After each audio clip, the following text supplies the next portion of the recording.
So here's the reality. Clients don't pay you what you're worth. They pay you what they think you're worth. But good news, you control their thinking. Find out how on today's episode of the Consulting Matters podcast with my guest, Casey Brown.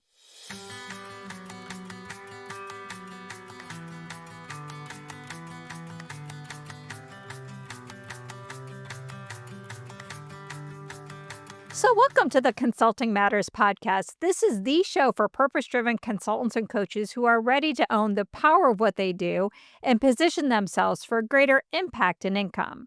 I'm your host, Betsy Jordan. I'm an ex Disney consultant who's now turned business mentor and brand messaging and positioning strategist. You can find out about all the things that I do to help my clients build thriving businesses out of their strengths and their passions and the best of their careers on my website at www.betsydordan.com. Don't forget, Jordan is with a Y. And if you're watching this on YouTube or on my blog and are wondering, well, what about this Band-Aid on my face? I had a little potential cancer cut out. I'm just fine, so don't worry about it. So let's get into today's topic. So we're at the end of the year with my final episode of a season that ultimately has been all about owning the power of what you do and positioning yourselves for the clients, the impact, and the income. I've been talking about this over and over again, so it feels exactly right to close the year with pricing expert Casey Brown. And I wanted to have Casey on the show for so many reasons, but I really wanted her to unpack what she said on her TED Talk that she did, I think 10 years ago, all about knowing your worth and asking for it. And she said something that really sums up everything I believe about pricing, but about branding in general, which is she said, and I want you to really listen to it, and she's going to unpack it on the show. She says, no one will ever pay you what you're worth. They'll pay you what they think you're worth, and you control their thinking. So this quote is so powerful. And so I'm really excited to help her really get into what do you do to control their thinking. But then I got an extra little bonus as I was prepping for this show that I discovered that before she became a pricing expert, she has experience just like us. So she has an engineering background and experience in lean and in OD. So what does this mean? Is she gets us. She gets our unique challenges with seeing our value and then charging for it. So if you want actionable inspiration on how to take charge of how your clients see your worth, starting with how you see yourself, so you can go into 2026 strong, this is the episode for you. So, without further ado, welcome to the show, Casey. I'm so excited to have you on the show. I wanted you to be on the show for a long time, and I'm so thrilled that you're here. Thanks so much, Betsy. I'm excited to talk to you today. So, I want to get all into your expertise in terms of like what your business does. I think it's called Boost Pricing, is what your business is called. Is that correct? Yeah. So I totally want to get into all of that, but before we do, I want to back up and talk a little bit more about your background, because I think that not only are you a pricing expert, you're a pricing expert who understands the world that my clients live in. So it looks like you started your background in something like organization behavior, organization development, and lean. So I'm just kind of curious, like, how did you go from like a Spanish major to like a process and product expert in GE? Professor of org behavior to pricing and productivity manager to pricing. Like, just it's an interesting journey. So I'd love to hear more about that. Sure. Well, it's been not a very straight line, as you could imagine, based in all those kind of various interests. But as a kid, I wanted to be an actor. I love to be on stage and entertain and have people pay attention to my ramblings. And but I grew up on the wrong side of the poverty line, and so pursuing a career in theater didn't look like a straight line out of poverty for me. And I was really good at math and science, and so I decided to major in engineering. Majored in chemical engineering, was about halfway through that degree when I decided to tack on a second major, a double major in Spanish. So graduated with degrees in chemical engineering and Spanish, and then started my career at GE in the Jack Welch heyday when Six Sigma was really coming on strong there. And I became one of their early black belts, and loved that. So with an engineering background, I'm already a pretty process oriented thinker. But with Six Sigma, I learned how to bring rigor to decision making through data, and really got a lot of value out of that time in my career. But pretty quickly, I was, like the engineering as a career for me didn't feel like the place for me to end up. I'm an extrovert. I love people. I love to get out and about. And I was, sort of stuck in a lab doing doing experiments. And I had, friends that were in the sales team and the marketing team, and they were going to national sales meetings in Las Vegas and all this stuff. And it seemed so glamorous to me. 22-year-old me, stuck in a lab in Cleveland, Ohio. I thought I need to get into sales and marketing. And so GE had a really generous tuition reimbursement policy. And so I started my MBA at Weatherhead School of Management at Case Western Reserve University in Cleveland, which organizational behavior and organizational development, some of the greats in that field are at Weatherhead, some of the fathers of the industry, really. Um, so I got very interested in organizational behavior and organizational development, and largely because what I saw at GE. So GE was this really famous company. Jack Welch was, universally heralded as a business genius, but there was a lot of dysfunction inside the organization, plenty of it. And I thought, how interesting that one of the most sort of outwardly successful companies in the world, there's still so many cases of people not working in the same direction, not rowing together towards a common goal, and a lot of politicking, and I just got very interested in how organizations work, which is why I decided to specialize in that arena in my MBA.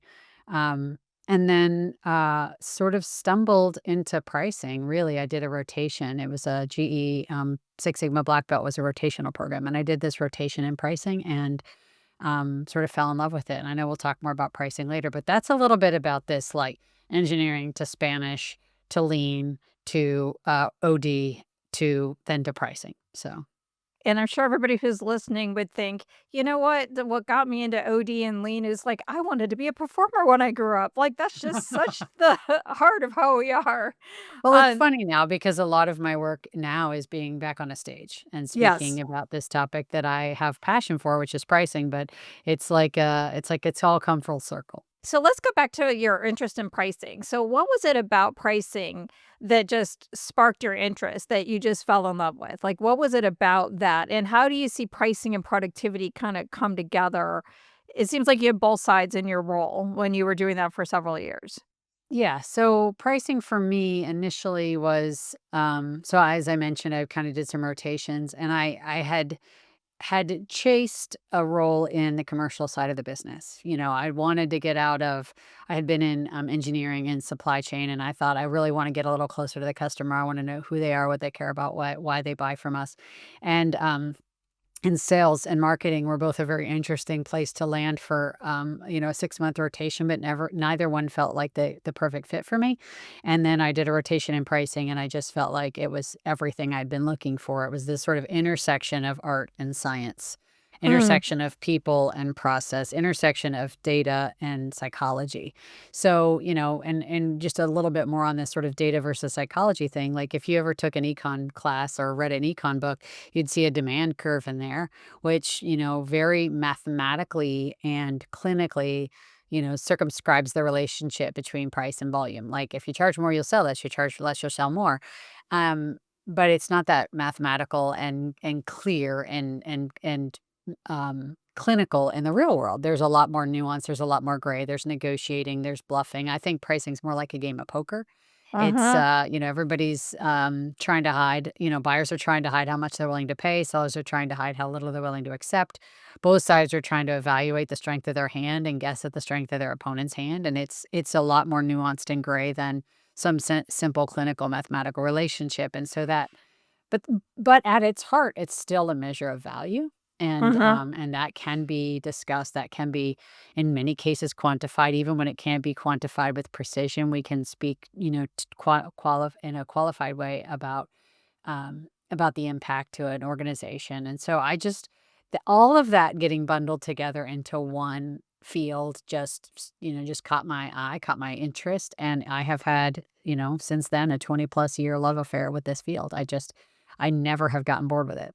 So it seems like then for you, pricing brings in all of those different threads. So it's like it brings in your scientific side, but also the artistic side. But it seems like there's another whole side that you didn't directly mention, but the psychological side. So there's the art, the science, the psychology. Well, actually, that does relate to your org behavior. So Yep. it does relate to that. So it brings in the psychology Mhm. and all of this in the context of a business. So Yep. it just brings all those things together. Absolutely. So you got fortunate to find like your area of focus kind of early on, but I am curious, like what made you decide to leave your job as an internal person doing that work and start your own business? Well, it kind of goes back to the thing I already sort of hinted at, which is just feeling frustrated at some of the dysfunction in companies. And I went from GE to another Fortune 100 company and sort of saw a lot of the same kind of stuff. Like, I think everybody showed up to work every day wanting to do a good job, but structurally and with how organizations were structured and managed and how compensation worked and how spoken and unspoken incentives for certain kinds of behaviors, it just was really broken. I saw a Yeah. lot of brokenness in really large companies, and I started to wonder if it's possible to ever really affect, and as I said, GE in the 90s and early 2000s was, you couldn't open a financial newspaper and not read three stories about Jack Welch and GE. The world was in love with that company. And there Right. were a lot of good things about it. I'm not trying to trash it, but if the one of the best companies in the world was that dysfunctional, then, what's this like? So I started to get a little bit disillusioned after, that second jump to a big company that like maybe this is just not for me. Maybe Mhm. this big, being a cog in a wheel, and I also started to kind of feel a little frustrated about my ability to make an impact. Again, some of that has to do with, the dysfunction and the politicking, but also just the magnitude. I mean, I was a drop in the ocean. If I did a phenomenal job, just completely killed it in my work, some shareholder was going to get, shareholders are going to get an extra tenth of a penny or something like I just being part of a giant publicly traded company just felt like I had kind of outgrown it. And Yeah. so I, was trying to look at the same time, I was a mom of two little baby daughters, and I thought that I wanted more flexibility and freedom. This is hilarious to me now that I thought the best way to get more flexibility and freedom was to start a company, but at the time I Uh-huh. I did. And so I thought, I could bring this expertise that I have garnered over these years working in corporate America, to kind of down market to, kind of small and medium sized privately held companies that could benefit from the sort of expertise that I had gathered, but maybe, didn't have, an internal resource to do it, or maybe couldn't afford to hire some, big expensive management consulting firm to help them. It sounds like you and I have a very similar story of what got us to leave. I had 2 little girls at home as well. My kids were like 3 and 5 or something along those lines. Like, I have a Mhm. two-year-old about to turn 3, and it was those crazy corporate hours. It's like, "What am I Mhm. doing here?" Like, I Yeah. could even I was working Disney was like, well, like a GE, everybody's in love with Disney, and it Right. was such a great company, but then it's like you put it on the scales and say, "Alright, even if I could do the best possible job, what's it gonna cost?" I do feel like what you're saying though too is true, is that you start your own business and it's like it is super busy, but at least you have control, Yeah.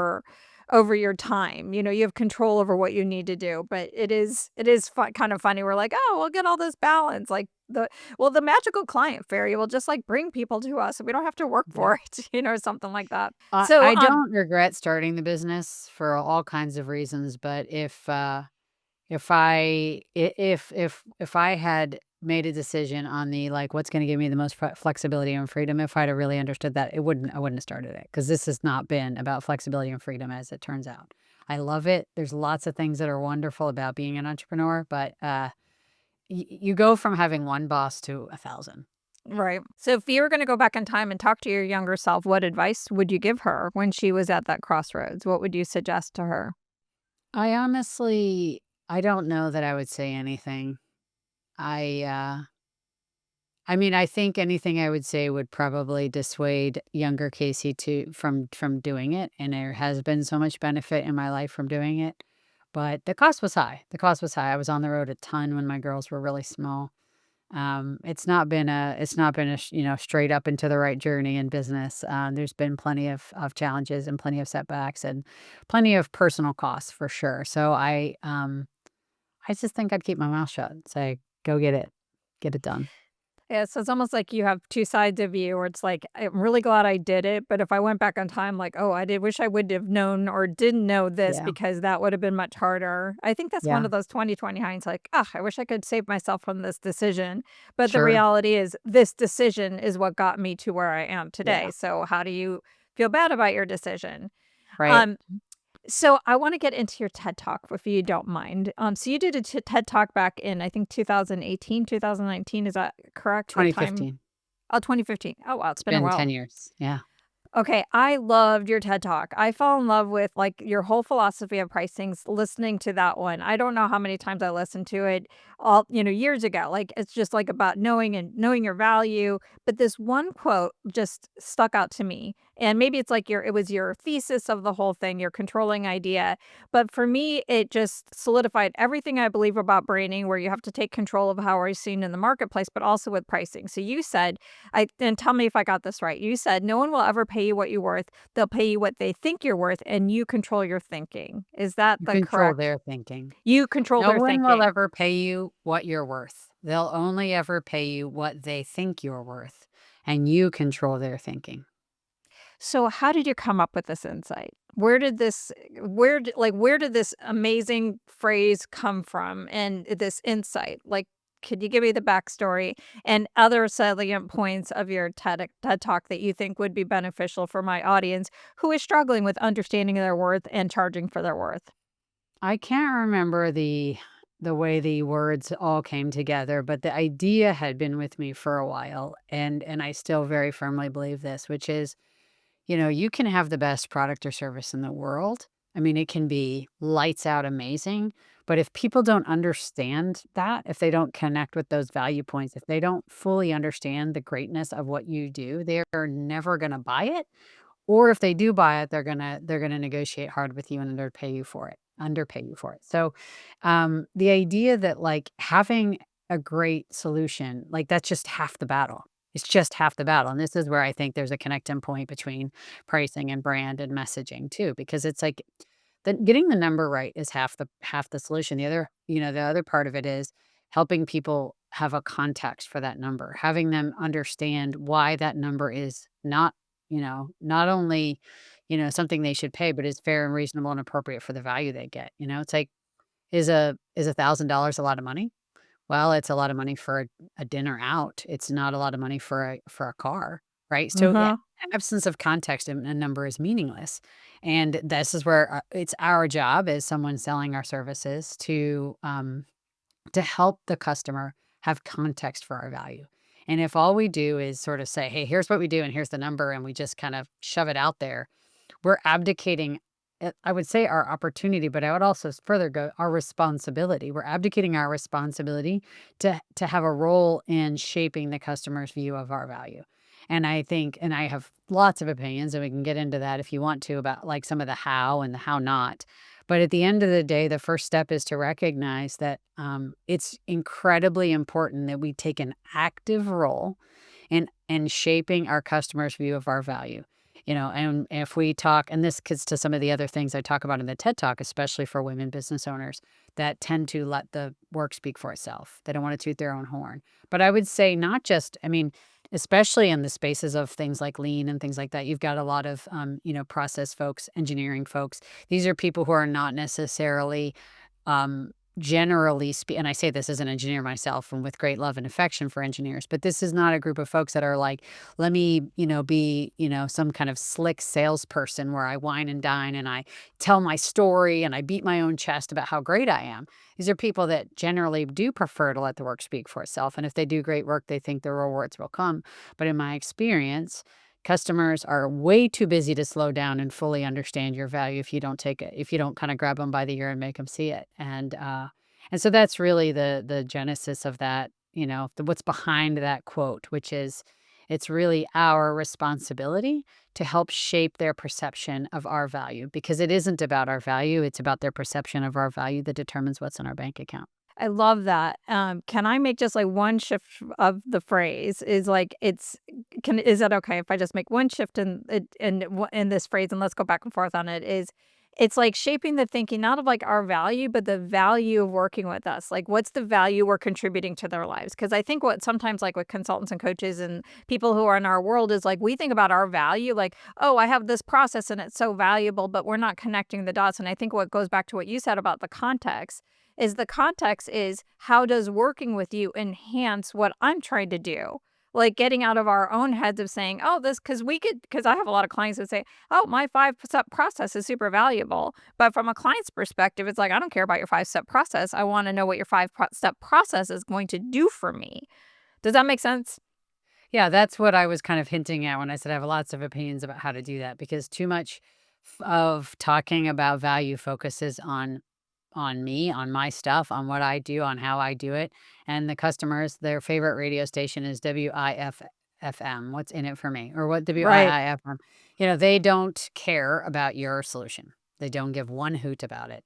Customers are too busy to self-interested. We all are. Human customers are humans. Human beings are pretty notoriously self-interested. We don't want to waste time or effort on anything. And so they're not going and we often, too often, sellers of products and services, expect that it's obvious to the customer. They, like, Yeah. expect that they can just automatically connect the dots, that when I say we have a premium grade alloy or we have this excellent five-step process that da da da da, da, that the customers are going to understand intuitively how that directly affects their life. But in my experience, they don't.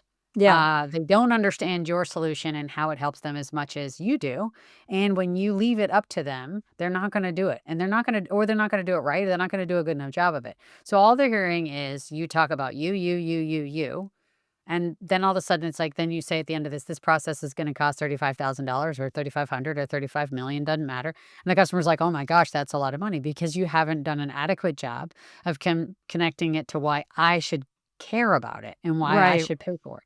Okay, so there's 2 parts to your quote that I think, because I do wanna get to all your opinions that about, like, what do you need to do Oh, about that's it, so that's a big one. that yeah, so that's so I wanna get to how you control their thinking, but I wanna just back up for a second from your experience of, like, getting the customer's perspective.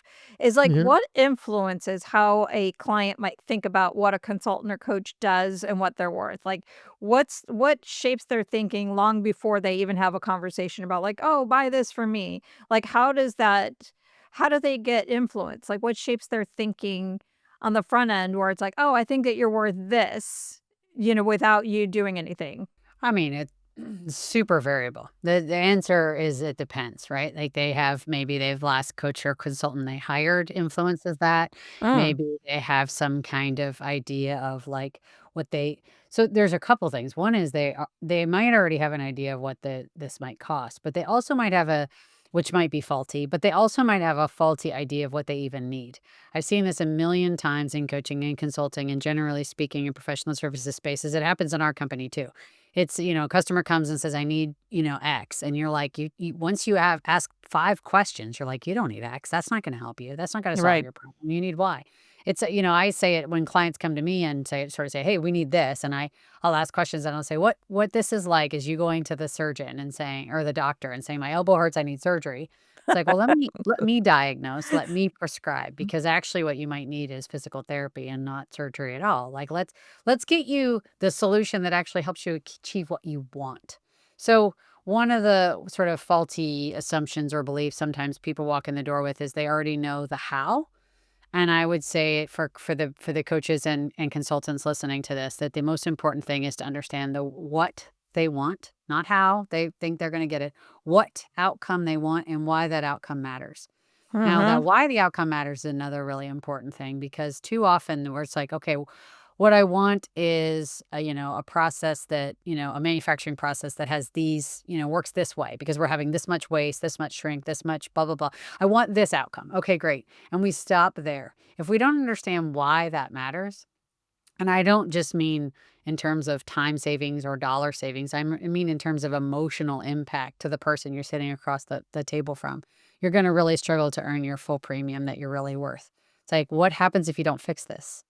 Does this is this causing you some sleepless nights? What's the downside? What if if we forecasted 12 months into the future and you fix this perfectly, what's your emotional state about that? How's that make you Yeah. feel? Let's forecast 12 months into the future and this was solved by the wrong partner terribly. What's that look like for you? What's that, how's that affect your life? How's that affect your professional life? How do you feel about that? If we can dive into and mine for emotional impact, so by the way, even in B2B, even in really sort of hard and fast, like uh, buying decisions that are rooted in numbers and logic, and that we buy on emotion and justify with fact. Human beings, even in B2B, there's so much research that supports this. We buy on emotion and gut instinct, and then we say, well, we went with these guys because they have the better guarantee or because they have the this or that. We start talking about the numbers and the facts, but the reality is we make decisions based on safety and trust. Especially in a consulting and coaching relationship, because nobody wants to save $5,000 and get a terrible result. Like, no, 0 people wanna save money and have a bad result. And Right. if you accept that as truth, then the alternative must be true too, which is they're willing to pay more for a good result. So all we have to do is make sure we understand what they really want, why it really matters to them, and then make sure we have done a great job of curating their understanding of how our value and our solution and our process connects to those outcomes and the whys of those outcomes.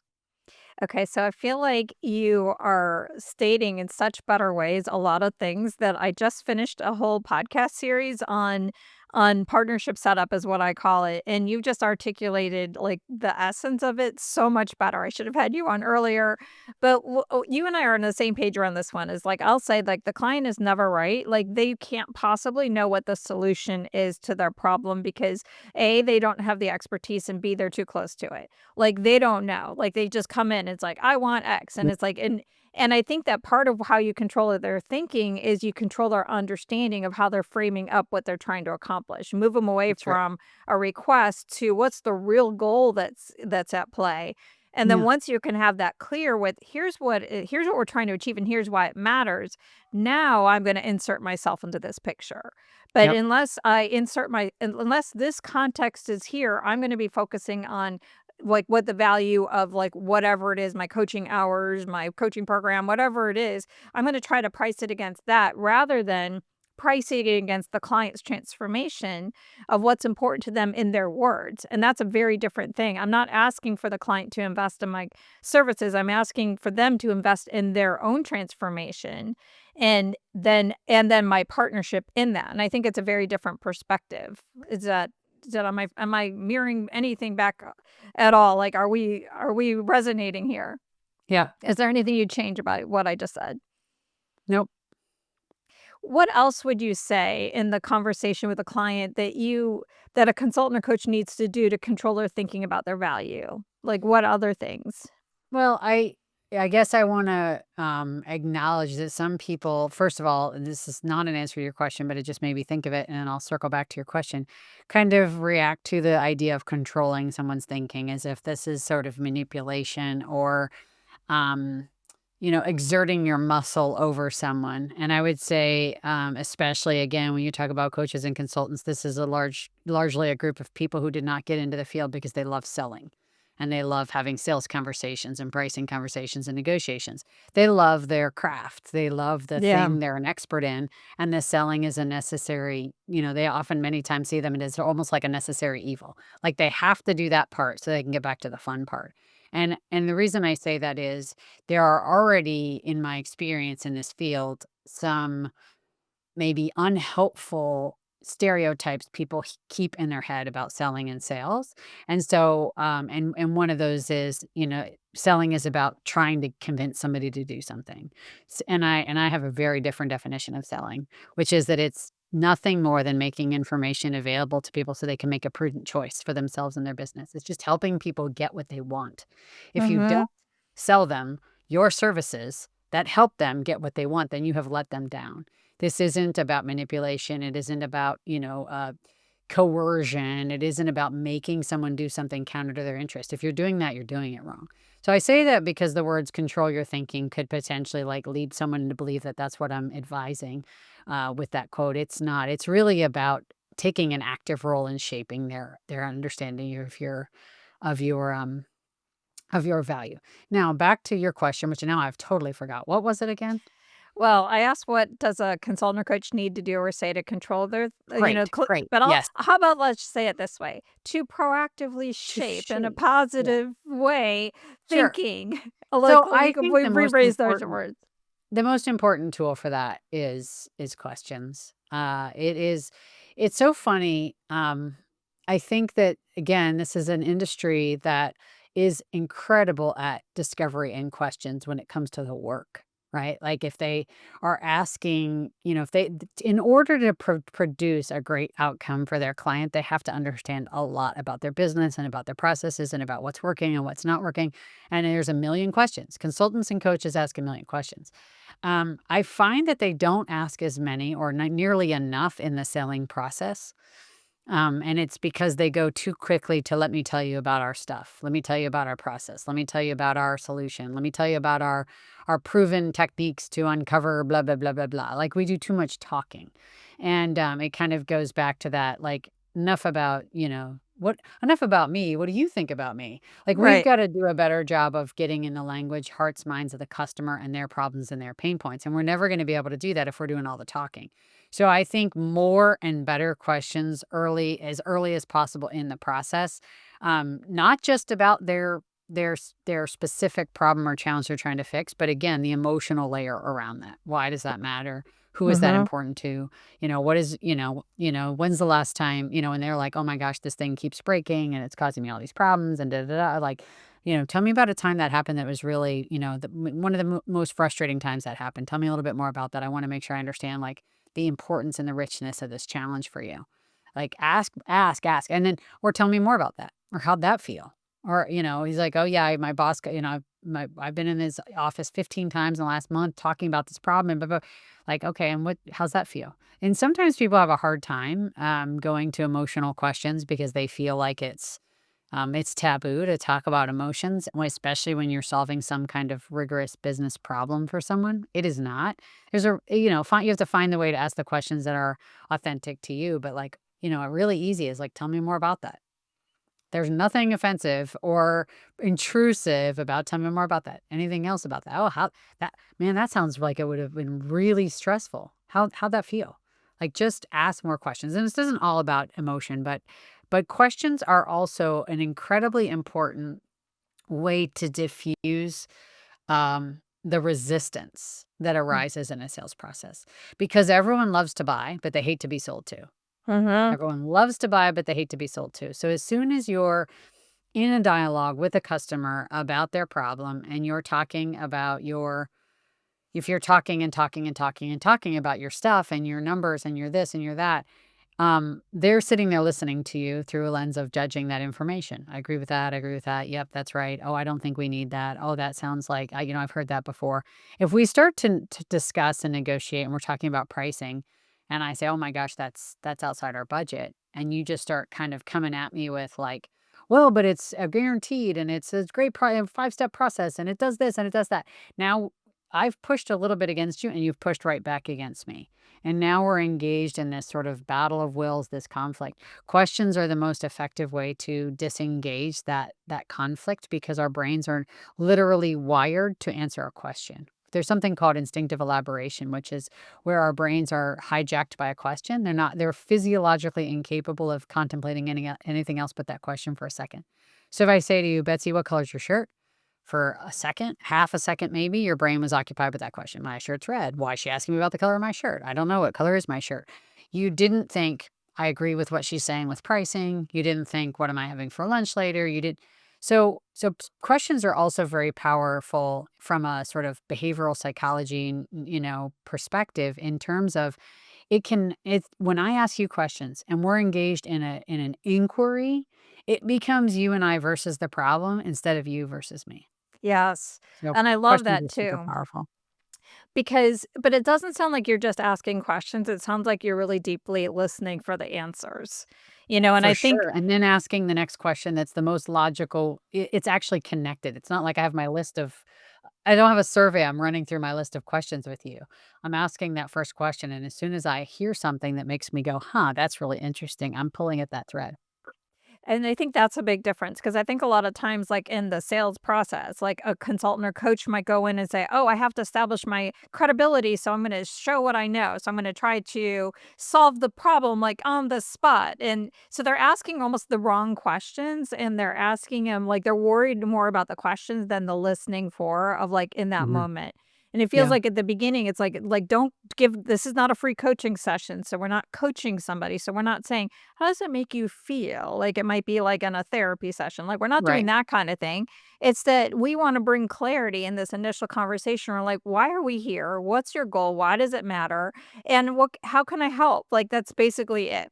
And then you just Mhm. listen, and whatever they say, it's like we listen for the answers underneath the answers is what I'm hearing, but it's like I'm listening beyond, like, I want your like, if I were gonna hire you, I would say, "I wanna buy your online course to improve my mindset," and then you could say, "Oh, well, let me tell you all about my course. It's got this many modules and it's got these downloads." Or you could say, help me understand what makes you interested in this particular course? What Yeah. can that create for your business? What problem is that solving? What's at stake?" And then Why now now? yeah, and then you might say, "I don't know if you need a course. You might really need, like, a mindset session with me or somebody on my team to just, like, review your pricing, or I might need something completely different." But if you went right into selling, I might need something bigger, more substantial that I'm more willing to invest in if you can get beyond whatever it is that I asked for. Well, I think going right into selling is asking questions. That's what selling looks like. So, but I agree with you 100%. The funny thing about trust is people, especially in a credibility based business, people think that it's important to establish credibility by sharing information. But the best way to build trust and to build credibility is not to share information, it's to ask questions that are perceptive Hmm. and relevant and specific to my challenge. Because I know the right questions to ask. It's not about just showing up and asking a million dumb questions. It's like, hey, in my experience, Betsy, when people say they're having this challenge, this other thing might be going on. Can you tell me if that might be happening? You can weave in like connecting expertise nuggets even as you ask the questions. But it's by being asked the brilliant questions that the trust gets built so much more than I have these degrees, I've worked on these companies, here's the logos I've worked with, here's these, big results I've achieved for other clients. People actually don't care about that. They don't, and they're not listening.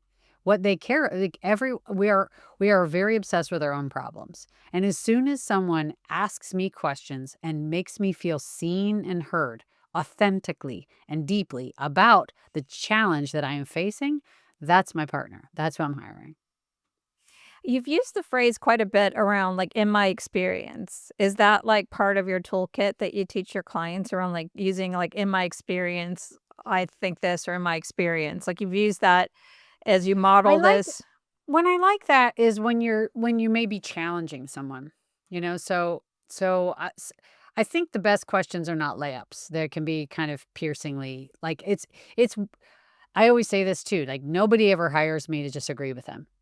They've spent too much money for me to just agree with them. I need to be able to tell them the hard truth. And so sometimes if I'm seeing like an example could be many times some of the challenges that arise in pricing come from leadership, really, because they have misaligned incentives. They're telling people one thing, but they're paying them another way, or they're telling them one thing and then if they do it, they're actually getting in some, there's some kind of consequence to it. So I'll say, what I'll say, like in my experience, sometimes when this is happening, it might point to a leadership misalignment. Is that possible that that's going on here? So for me, that's more about like just finding ways to be a little bit diplomatic as I kind of poke at them a little bit and say, Mhm, it's possibly a you problem. mhm.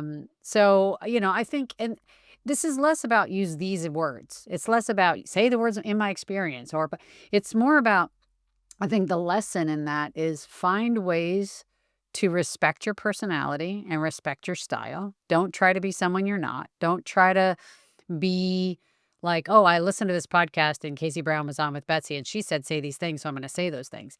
It will feel if it feels inauthentic, it will seem inauthentic to the client and you will lose the deal and you will kill trust in a heartbeat.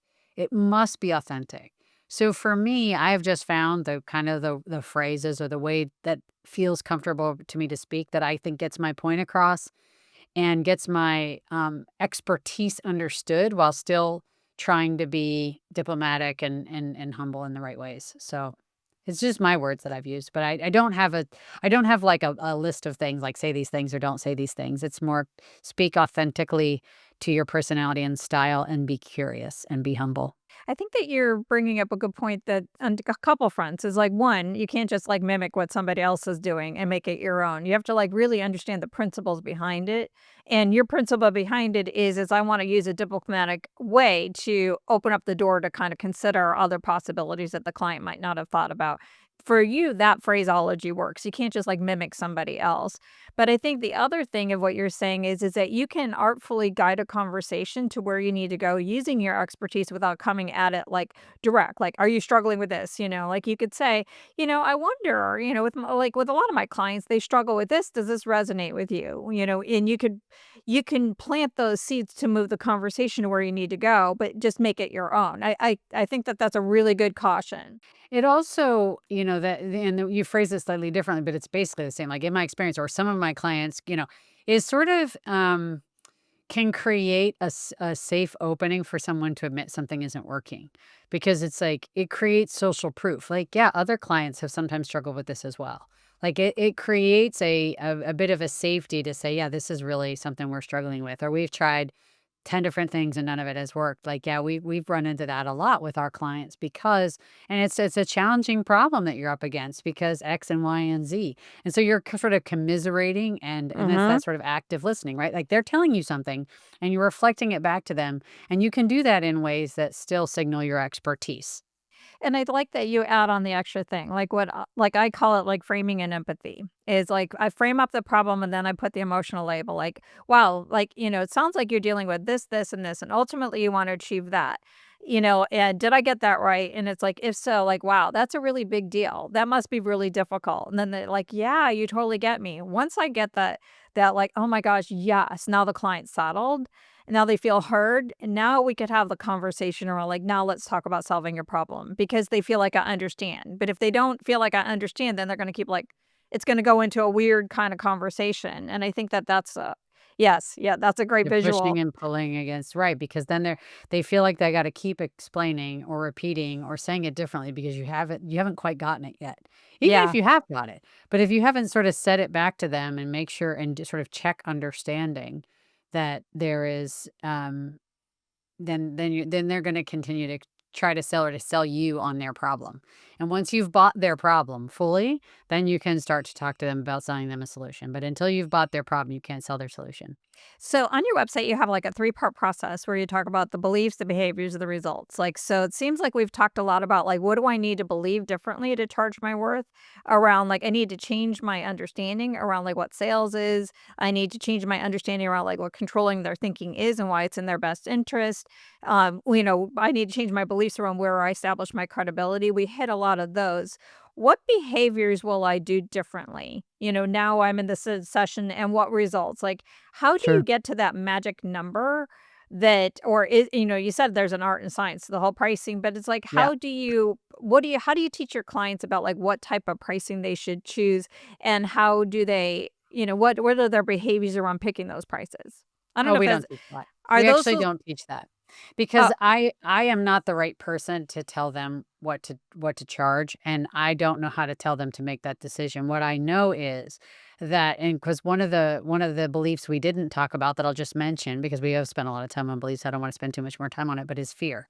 Because fear is the dominant emotion present for most pricing decisions and negotiations in the world. And most pricing decisions are made from fear, not from confidence. We're pricing not to lose the work rather than pricing to win. We're afraid the customer is gonna choose someone else, and so we underprice. So if we sort of consider that fear is the backdrop for most decisions and most negotiations, and what we're transforming in that first step of our process is really transforming fear into confidence. Then what that leads to in the form of behaviors is more confident decision making around pricing, more confident presentation of pricing and value, more confident negotiation, more confident handling of objections. So the how we proceed through the whole rest of the process is rooted in confidence, not fear. And so that behavior is the shift. We do certainly in our programs teach specific skills. So but how to ask better questions, how to present value more effectively, how to handle objections masterfully, how to pass along price increases fearlessly. These are sort of skills rooted in a more confident beliefs, right? And those things then translate to the outcomes, which is the results, right? So what we believe about our pricing power shapes what we'll put on the proposal and how quickly we'll fall back and discount when we're pushed. And those things directly control how much money is sitting in our bank account. So Henry do you Ford said, "If you think you can or you think you can't, you're right." say So that it's again? like he said, "If you think you can or you think you can't, you're right." Hmm. So this is about like no one will ever pay me that. Like, you know, no one will ever pay me $500 an hour for this. No one will ever pay $10,000 for this. We have these like beliefs rooted in fear, like, whatever, and those things stop us short. And then when we see a transformation in that belief, then we put that $10,000 on that proposal, and then the customer says yes, and all of a sudden we've disproven our hypothesis, which is that Was we can't do it.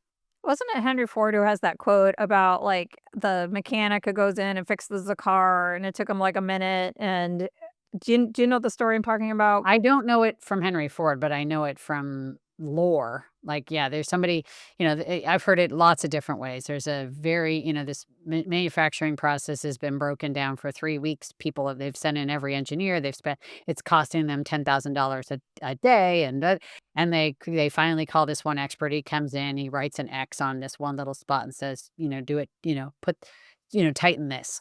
And they tighten that, and he does it in 1 minute, and then it fixes everything, and all of a sudden it's up, and he charges $50,000, and they're like, "But it was only 1 minute." He's like, he's like, "No, it was, $50,000 was not for the 1 minute I spent here, it's for the 30 years that allowed me to come in and know exactly where to put the X. And by the way, you've already wasted $500,000 on this problem in the last couple of weeks, like, now it's fixed." So, I mean, there's different versions of the story, but it's all about the expertise to know how to solve the problem, not the amount of time it took to solve it. And I have another, a good story about that too, which is about Pablo Picasso, if you want me to tell it. Yes, please. Okay, so Pablo Picasso was sitting in a plaza sketching once upon a time, and a woman recognized him, asked him to sketch her, and he says he will, and he dashes off a quick sketch. And when she sees it, she's amazed. She's fascinated. She can't believe how well he captured her spirit or essence or je ne sais quoi. And she asks him if he'll sell her the sketch, and he says yes, and he quotes her a price of 5,000 francs. Huge sum of money for that time in history, and she's shocked. In fact, she's angry. She says, "But sir, it only took you 5 minutes." He says, "No, madam. It took me a lifetime." Why this story is so relevant for an audience of coaches and consultants is this is a group of people who are masterful in what they do. True mastery, true experts in their field, and that expertise is not, just not measured in the hours that I'm spending on this client project. They're measured in the decades I've been building this expertise. It's hard to become an expert, really hard. It's easy to be one. Once you are one, things get easy. But becoming one takes a lot of mistakes. It takes a lot of skin knees. It takes a lot of hard work. And so don't be tempted to underprice what is easy for you just because you happen to be masterful at it. And customer can bring some unsolvable problem to you. You look at it in 5 minutes, you know exactly what to do. The only reason you can do that in 5 minutes is you've done it 10,000 times before. Don't be tempted to underprice what's valuable to the customer just because it happens to be easy and fast for you to produce, rooted in your mastery. They are not paying you for your time. They're paying you for your brilliance. Your Picasso, baby, get paid. Yeah, your Picasso baby get paid, snaps to you on that one. And I think this is where it goes also to the whole idea around charging for time, is that Oh, if you charge for time, you're not really looking at the value. Like, it's not in the client's best interest to keep paying longer if you can get it done shorter. There's a premium of getting something done shorter. And what you're doing is you're going to put yourself against, like, junior people who are going to who take longer. Like, that doesn't even make sense. Like, that's going to for sure cap your earning potential. And I think that these two stories really illustrate that is it doesn't matter how much time you work, it's about the value that you create, and you should charge according to the value that you create rather than the time you spend. I could not agree more. I really, really, really dislike people who sell their time. This is not what the value is. The value is not in the amount of hours you spent on it. And I think that it's super problematically common in this industry, in this space. And in fact, I so dislike billing by the hour that I created a video a few years ago called "The 12 Things I Hate About Selling Time and Materials." So I don't know if you do show notes or anything, but I can send it to you and you can put the Yes, link in there. please. If not, they can, if you just go to boostpricing.com and search for 12 things, and it will take you to that video because, oh, I could not so everything you said I agree with. I will also the faster and more efficient you become, the less money you make, which makes no sense at all. It Uh-huh. also makes clients really ticky-tacky about spending time on things that will actually improve the outcome. Uh-huh. So, like, if you say, "Hey, I'd like to have a meeting," 'cause, like the collaboration. Like, they may come across something that they realize might affect the outcome, but they're like, "Oh, if we call her and we have a meeting, then that's another $250 and that, blah, blah, blah." And, like, we don't want anything working against collaboration. We don't want any there's so many reasons it's a bad idea to sell time. I could not So many. agree more, and, like, it almost puts you this is why people hate lawyers, is that lawyers charge a lot per hour, but you're reticent to even call them, that it's like the Right. antithesis of partnership, and if you 100%. are a consultant or coach, like, really trying to ignite transformation, you don't want every time they reach out to you to be a financial decision. You Right. wanna have the partnership and the money issue off the table as fast as possible. I have other things I would add to my 12 things that I hate. That would be one of them. The other one I hate is, like, subcontracting, and because I think that puts you into, like, getting paid less than you're worth, and I think a lot of it is because people are afraid of the very processes that you're talking about, really getting over those mindsets and asking for the money for yourself, like, that fear of Ver sales and coming across slimy. I know you have Yeah. programs that help people, with this, like Yep. that, like, where they can really like, for me, if I had it all my way, I want every consultant or coach who are these brilliant experts at what they do to step out beyond the shadows, to position themselves for the work they want, to charge the fees that they deserve, and a lot of it is in around these mindsets. So I know you have programs for individuals, so can you tell me more or tell all of us more about what boost pricing does, when they can work with you individually, and then maybe when they could bring you in to help with their client work? Sure. Thank you for asking that. So there's two different kinds of companies that we help. Most of the work is with companies that have sales teams and other customer facing folks that sell. So, including engineering firms or law firms or CPA firms, where they're the sort of seller doer model, but also the classic sales team model. So, a company that manufactures bolts and fasteners, or who is digital marketing and has 10 salespeople on their team, we can help train those sales folks and the customer facing folks to reveal some of the tactics customers used and then arm those sellers with the methods, messaging, tools, and confidence to win more deals at higher prices. That's the teamwork, which, is I don't think, primarily who's listening to this. These are more more solopreneurs or somebody with a small team, and we do have, offerings for individuals. It's the same goal. So it's in other words, we're even in those programs, we are also pulling back the curtain on the customer tactics and then arming folks with the methods and tools and messaging and confidence to negotiate higher prices, to confidently not just negotiate. What's the right number in the first place to put on that proposal? How do I have the confidence to charge what I'm worth? And then once I put it in front of the customer and they say, "Oh my gosh, that's outside our budget," or more than we paid our last consultant or whatever, how do you navigate that and still win those deals without discounting or with minimal discounting? And so we have two programs on the solo seller side, I guess I would call it.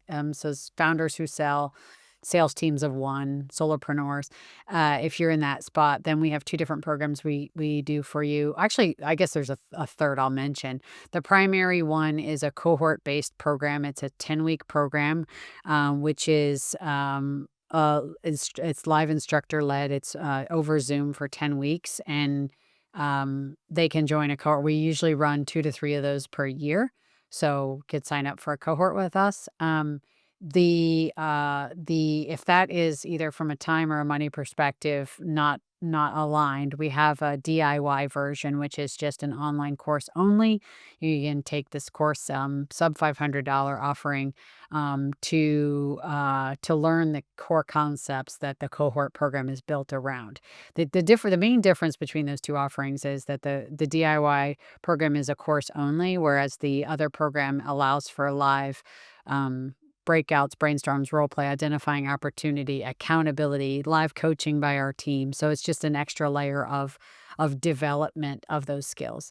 And then the third I'll mention is not really an educational program, but it is an opportunity. We have a online pricing community with a lot of solopreneurs and individuals that have joined that. And that's gives you access to me. That's actually the only way to get access to me because I don't teach any of our programs. So I do lives. In fact, I'm doing a live in 2 days, and people are signing up for Q&A slots in the live session. There's feeds. There's all that coursework, by the way, is in that program. So if a community and a place to land and ask questions and be supported is more your jam than fearless pricing community. So we got a lot of different ways we can help. So it sounds like then the base level is the DIY program, and then Yes. option 2 is I can get the DIY program plus the pricing community would be that Yes. one, or option 3 is I can get those other 2 things, plus I can get this guided cohort. That's So, like, if correct. You I'm in the nailed it. cohort, do I get the pricing community and the Yes. access? Yes, I Oh, should okay, have so mentioned, yeah, absolutely. okay, so it is It's 3 sort of like tiers. good, better, best kind of a model. Yeah. Yep. Okay.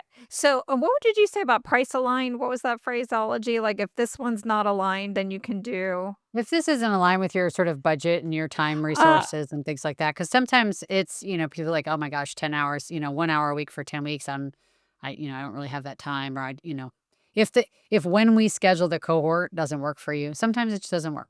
So, I like the phraseology of aligned. You have a mm, lot of really great phrases.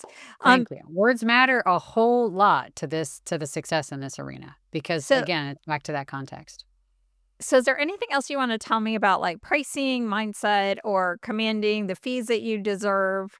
And I'm just not asking you the right questions or business ownership. No, no. I mean, I think you've asked a lot of great questions. And one that just dawns on me based on that last comment about price aligned. I think one of the things that stops people from charging what they're worth is fear that they're going to lose the deal. And they think, I'd like to charge $8,000 for this, but I'm just too scared to do it and I'll just charge 6. And or the customer says their budget's 6 even though my normal price for this is 8 and I'll just take 6, whatever, right? So fear is one of the main things that stops people, and it's fear of losing the deal. And I think that one of the questions I get a lot from the solopreneur space, because that's almost all professional services people, is I want to be bold in my pricing, but I also want to be able to adjust. Like this, I really, really want slash need this business. I wanna be bold, but if I'm too bold, then they're gonna say no. How do is there a way to kinda have my cake and eat it too? And I say there generally there is. There is a way to be bold with your pricing, but still signal some flexibility such that it doesn't close the door in case this one's a no. And so very often when I'm talking to a cl like, how this works in my business is I'll hear people talk about what they need, and then this is maybe on the team side, and I say, "Based on everything I'm hearing, this is the best solution for you in my opinion. Here's why, da, da, da, da, da. Here's the cost, here's the time commitment. If you think I've missed the mark on your needs, or if this isn't aligned with your resources and your budget and your time availability, then let's regroup because there's probably some other ways that we can help you." So that's a let me be bold about the price, but let me signal some flexibility, like we have another offer. Another thing, and I do a lot of speaking, keynote speaking, and I think the way I do this in speaking can also be applied in coaching and consulting, which is if there is a speaking opportunity I really want, like it's the perfect audience for me, where it's incredible exposure. Um, Now I still want my full fee if I can get it. Of course I do, but in my heart, I know I would be willing to do it for less. I'm a little afraid to just tell them, "Here's my number, that's it, take it or leave it," because if they say no, I really would be willing to do it for less. And what's the way to do that? And I often will say something like, "My standard fee is X, but I wouldn't want budget to be the reason we don't work together. So if this doesn't match your budget, please let me know and let's see what we can explore together to find a solution." So that way, if X is too high for them, I haven't slammed the door on it. I don't do that all the time because I certainly don't want to invite constant negotiation. I would just do that in those cases where I'm like, I'm really pressing my luck with the boldness of this price, and or like they've already told me their budget is half as much. I'm like, well, because I've had clients tell me their budget is whatever, for, say it's $10,000 and my speaking fee is north of that. So, but I've told them like, well, like, here's my number and they've figured out how to get, corporate sponsors, or they figured out other ways to get people to cover that, or they found room in the budget. They didn't have an extra, shrimp station or something. They found a way to cover my speaker fee. So I think there's ways to signal some flexibility, but still protect your price integrity, and essentially by saying, "Hey, there's ways we can work together. Let's keep the door open to that." Well, it sounds like you already have that baked into what you even described as your offer is you said, "Well, you could do the cohort, but if that doesn't work, I have a downstream offer." Like, I That's have an right. entry level. This Yeah. might be what you need, but I can have a downstream. Yes. And it sounds like even there's other things that you can do with a client too to say, "All right, well, it's 20,000 for my speaking, but I know your budget's only 15, so how about I'll take the other 5,000 of energy exchange of you giving me referrals or Yeah. allowing me to have Sure. a back of the room or other things to keep the value." So it's not necessarily just discounting for no apparent reason. You could have a just because you're Yeah. afraid. It's like choose stay in your power, make a conscious choice, have a downstream offer, or Yep. find other way to keep the energy exchange equitable. There's two things there that I'll kind of speak to quickly. One is the sort of what I call the give to get. If you're going to change the number, something else has to change. So I will say I need, introductions to three other conference organizers. I would also like you to record a video testimonial for me that I can use on my website. And I would like to have a book table at the back where I can sell books and sign books, something like that. Like don't ever change price without changing the offering or without making an ask. That's critical to protect price integrity. The other Uh-huh. thing, though, about having multiple offerings, we do have multiple offerings because people need different things. I never lay all those offerings out to somebody, though. I mean, I did today because you said, "Hey, what are the different ways you help somebody?" But if you were a client asking me, "How do you work with companies?" or how would you work with me? How could you help me?" I would ask you a million questions, and then I would have a very specific one option I would put in front of you. And I would say, "This is the best solution for you, Betsy, based on everything I heard from you. Here's why it's the best solution for you. If you think I've missed the mark on any of this, we can talk about some other options, but this is the one." Why I think that's so important is too many coaches and consultants are laying out packages, here's three different levels or here's all these options. And they're laying those out from the get-go. And I think that abdicates your role as their guide. It Mm. abdicates your role as the expert in the room because the expert in the room should know which one is the best for them and should have a point of view on it. Doesn't mean you aren't willing to pivot, doesn't mean you aren't willing to consider alternatives, but you should have a point of view about which solution is best for them, and you should tell them that and why. I'm not a big fan of here's three options. No, this is the best option for you. If this doesn't fit for you, we can discuss other options. Otherwise, it's like you're an all you can eat buffet and they're just coming and taking whatever they want. You're not the expert. You need to be the expert in the room. Interesting. I feel like I could have so many more questions, but I know we have to cut off our time. It has been such a gift to be able to talk to you and hear all of your deep wisdom. I can't even imagine what more I would get if we had another hour and then some. And so, for anybody who's listening who wants to get your pricing mojo up or boost your pricing mojo or something, because it could go along with boost, your website is www.boost pricing is tell me Yes. So, boostpricing.com? boostpricing.com is our company website. If you're interested in the pricing community, that's fearlesspricing.com. And I have a book. It's called Fearless Pricing, available anywhere books are sold. And if anybody wants me as a speaker at their event, I have a speaker page at caseybrown.com. So we got all the websites. Also, I'm very active on LinkedIn and YouTube. And so if you want to, free resources, free content, you can connect with me there. And I also will put a link to your TED Talk, which was so amazing, and to the show Thank you. notes as well. Thank you so much for being on the show. Thanks, Betsy. It was a joy. So, as we wrap up this episode, I want to add a couple of thoughts on this conversation about owning your worth and charging for your value, which I don't think are exactly the same thing. So, one thing I discovered on my 7 month sabbatical, where I really wasn't earning any money, was my worth, which was the worthiness of my strengths, my expertise, and the vision that I have for consultants and coaches and the role that we play in transformational change. And all of this worthiness that I discovered was disconnected really from any external validation. I didn't have a bunch of signed clients, I didn't have podcast views. So I really discovered that owning your worth means that you own that you have gifts and passions for a reason and that you should take them seriously and have them treated with respect. But charging for your value, well, that's just a strategy. It's a strategy that emerges out of shifting our perspective on sales and pricing so that you can go forth and set fees that reflect the value that you create without fear or second guessing yourself. So, as you take time away from work, I really hope that you use this season to tap into your worth and the worthiness of your vision for 2026. And I want you to tap into the worthiness of your innate gifting that is powerful, meaningful, and monetizable. And then I want you to build the strategies you need to take charge of how clients see you and then pay you so that you can grow your impact and income. So I hope you have a wonderful holiday season. Thank you so much for listening to the show and being a part of my virtual community. And if you are enjoying this show, please hit subscribe so you can make sure that you are ready to hear the new episodes I have coming in the new year. So in the meantime, I will see you next year, and thanks so much for listening.